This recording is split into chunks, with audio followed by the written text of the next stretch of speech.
ఏ గుంపులున్నావో ఎరిగి తెలుసుకో.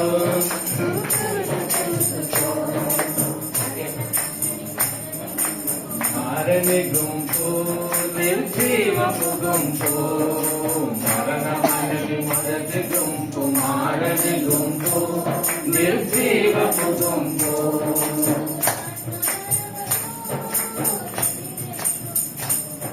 దురాత్మ బలముతో తిరిగెడు గుంపు. ఏ గుంపులున్నావో ఎరిగి తెలుసుకో, తిరిగి తెలుసుకో. ఏ గుంపులున్నావో ఎరిగి తెలుసుకో, తిరిగి తెలుసుకో. మెచ్చుకోక తెచ్చుకో.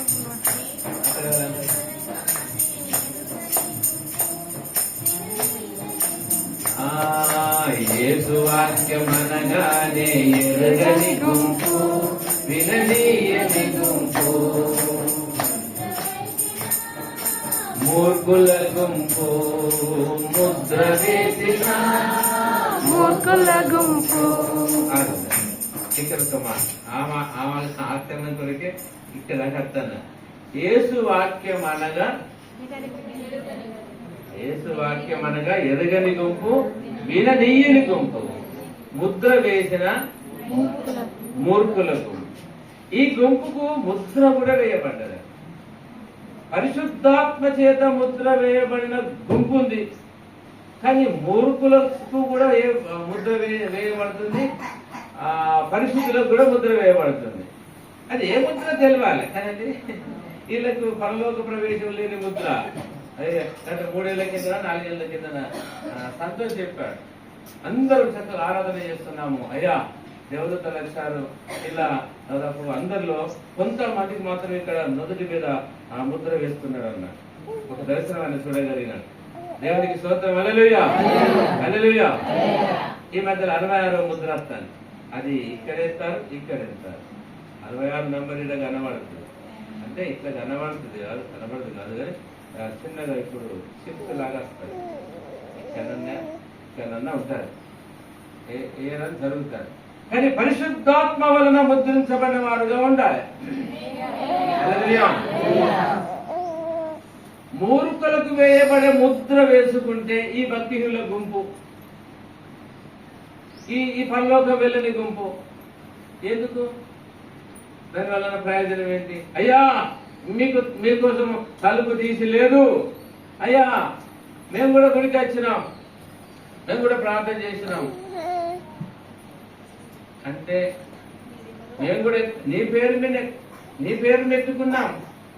పేరు ఎవరైనా పెట్టుకుంటా? ఇప్పుడు మాకు కేసీఆర్ తెలుసు. ఎవరు తెలుసు? కేసీఆర్ కదా, మనకు తెలుసా లేదా? కానీ ఏం తెలుసా? తెలియదు. మాకు మీకు ఒకటి అర్థపడ్డ చెప్తున్నాను. నాకు ట్రంప్ తెలుసు, మీకు తెలుసా? మీరు చెప్తలేరండి. అమెరికా మీకు ట్రంప్ తెలుసా? తెలుసు. మన ఎవరైనా అమెరికా ప్రెసిడెంట్ అధ్యక్షుడు. నేను ఆయన తెలుసా? చెప్పండి, చెప్పండి. ఇప్పుడు ఇప్పుడు మీకు అర్థం చేసే కొరికే ఇది నా ప్రయత్నం కష్టం. ఇప్పుడు చూడండి, ఇప్పుడు మళ్ళా మత్తయి సువార్త 25వ అధ్యాయం కడికి వద్దాం. వాళ్ళతో ఆ రెండో గుంపుతో ఇక్కడ ఏమనబడుతుందో ఒకసారి చూద్దామా? రెండో గుంపుతో ఏం చెప్తున్నాడు?